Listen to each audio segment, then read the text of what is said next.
자, 91번 보도록 하겠습니다. 프로토타입을 지속적으로 발전시켜 최종 소프트웨어 개발까지 이르는 개발 방법으로 위험 관리가 중심인 소프트웨어 생명 주기 모형은 무엇이냐? 자, 우리가 지속적으로 발전한다 라는 개념은 사실 여러분들 뭐 게임을 많이 해보신 분들은 아실 거예요. 처음에는 스타크래프트 처음 딱 어떻게 돼 있습니까? 처음에는 그냥 딸랑 커맨드 센터 하나만 있죠. 보통 테란 같은 경우에는 커맨드 센터 딸랑 하나만 있죠. 밀리 처음 딱 시작하면 맞죠? 커맨드 센터 하나만 있단 말이에요. 근데 이거 하나만 있다가 나중에 이제 막 그 발전을 하게 되면 어떻게 됩니까? 여기 뭐 서플라이 디팟이나 막 나올 수도 있는 거고, 맞죠? 서플라이 디팟이 막 여기 생기고, 뭐 베럭스라는 것도 생기고 어떻게 됩니까? 점점 막 그 발전을 하잖아요. 그런 지속적으로 발전시켜가는 거. 그래서 이런 어떤 지속적 발전을 일으키는 거, 그게 바로 나선형 모형입니다. 나선형 모형. 아시겠죠? 그래서 정답이 나선형 모형이다 라는 걸 꼭 알고 계시기 바랍니다. 그래서 위험 관리를 하기도 한다. 자, 92번. 다음이 설명하는 용어로 옳은 것은 오픈소스를 기반으로 한 분산 컴퓨팅 플랫폼이다. 일반 PC급 컴퓨터들로 가상화된 대형 스토리지를 형성한다. 다양한 소스를 통해 생성된 빅데이터를 효율적으로 저장하고 처리한다. 이것을 우리가 하둡이라고 합니다. 하둡. 원래 오픈소스 그러면은 여러분들 그런 거 생각하시면 됩니다. 일단 용어를 좀 알고 계셔야 되는데, 오픈소스 그러면 공짜 프로그램 약간 이런 느낌이 들거든요. 그러니까 오픈소스라는 거는 공개해놓고 마음대로들 쓰세요, 사용하세요 이렇게 공개해놓는 게 오픈소스거든요. 그래서 이런 기반으로 만든 컴퓨팅 플랫폼을 우리가 하둡이라고 합니다. 하둡. 그래서 오픈소스 분산 컴퓨팅 하둡, 이렇게 기억해 두시면 됩니다. 오픈소스 분산 컴퓨팅 하둡입니다. 자, 93번. 소인수분해 문제를 이용한 공개키 암호화 기법에 널리 사용되는 알고리즘 기법. 암호 알고리즘 기법은 무엇이냐? 이것을 RSA 이렇게 얘기합니다. RSA.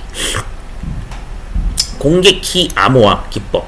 원래 단어 뜻은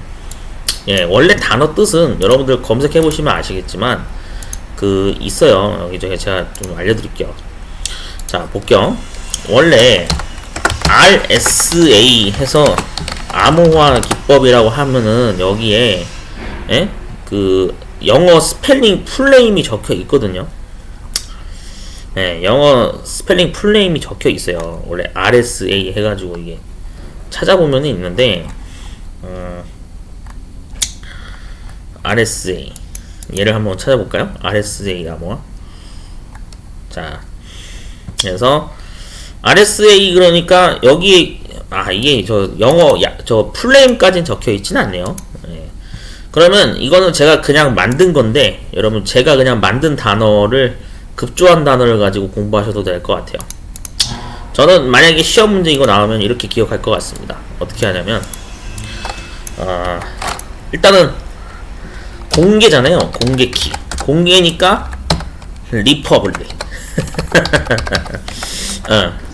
퍼블릭이 원래 공개가 맞아. 근데 리퍼블릭.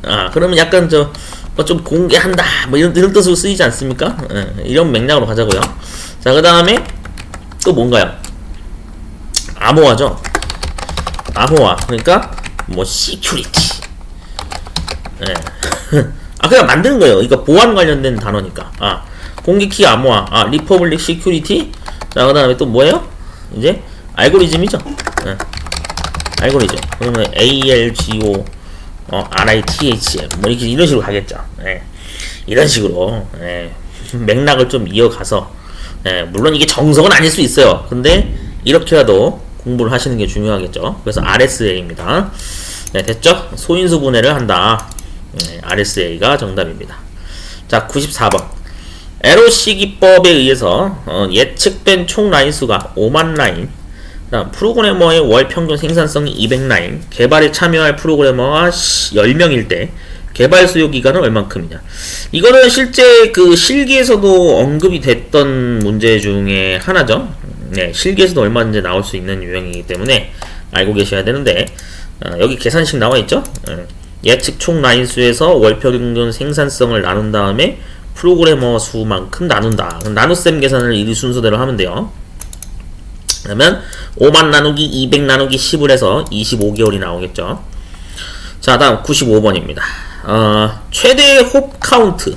보통 홉수라고도 하고 홉 카운트라고도 하는데요. 홉 카운트를 15로 제한한 라우팅 프로토콜. 자, 우리가 이 RIP 프로토콜이라고 하는 것은 가장 큰 특징이 뭐냐면은 소규모 네트워크에서 사용합니다. 그래서 이 RIP는 우리가 스타크래프트 립 버전을 생각하시면 돼요. 자, 왜 하필 스타크래프트 립 버전이냐. 이거 생각해보세요. 여러분들 저기 밀리게임 하려면, 밀리게임이나 유즈맵 할 때, 유즈맵 세팅 게임 즐길 때 최대 입장 가능한 인원이 몇 명이에요? 8명이죠? 8명 플레이어가 한 게임 생성이 된 방,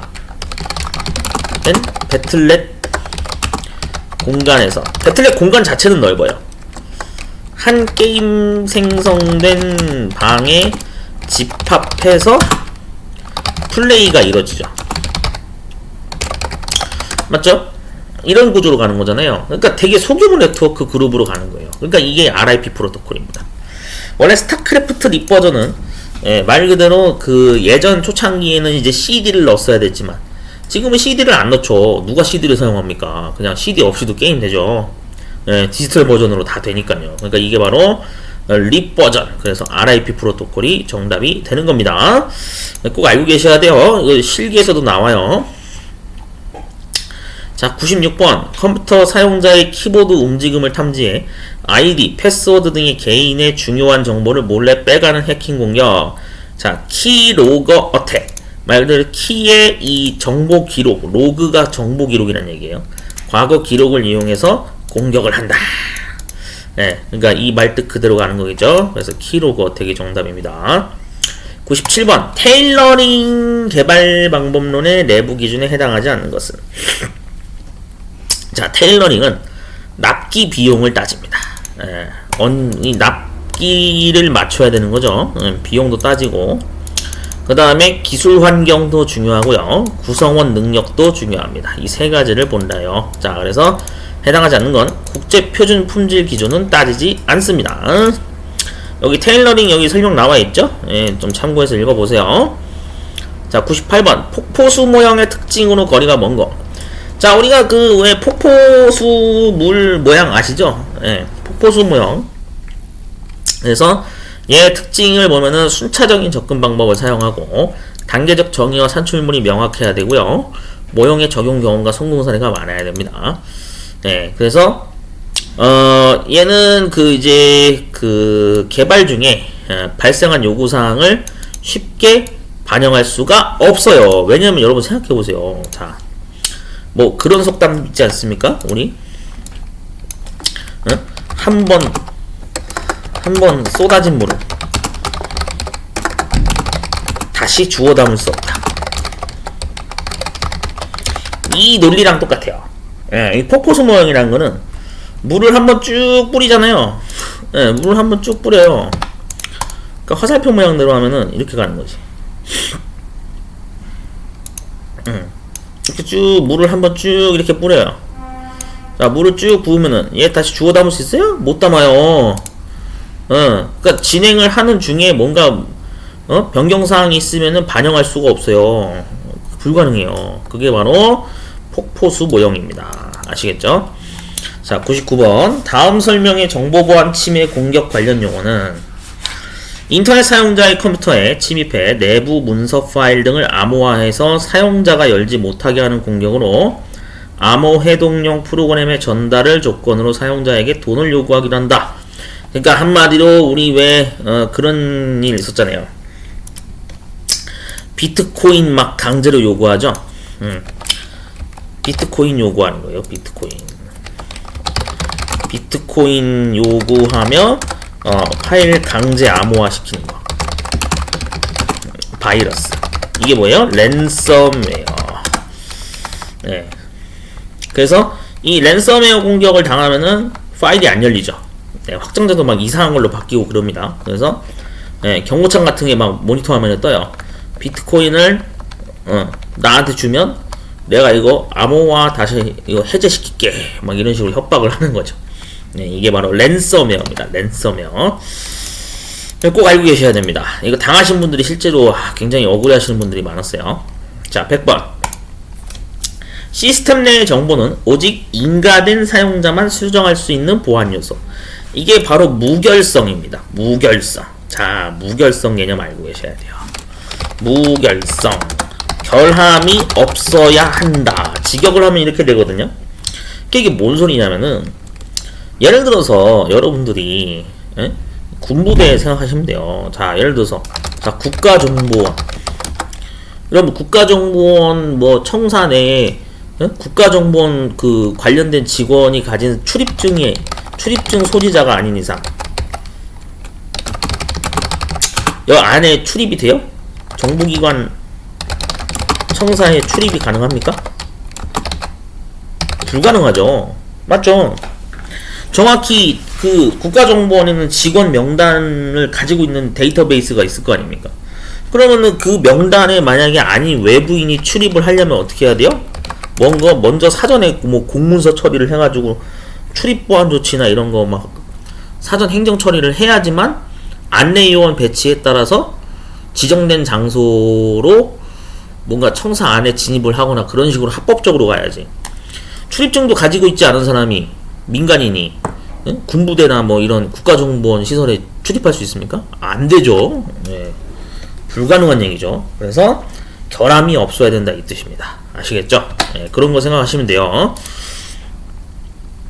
자, 이렇게 하면 100번까지 일단 쭉 다 해서 한개회차 공개 문제 영상을 100문제를 쭉 한번 읽어봤습니다.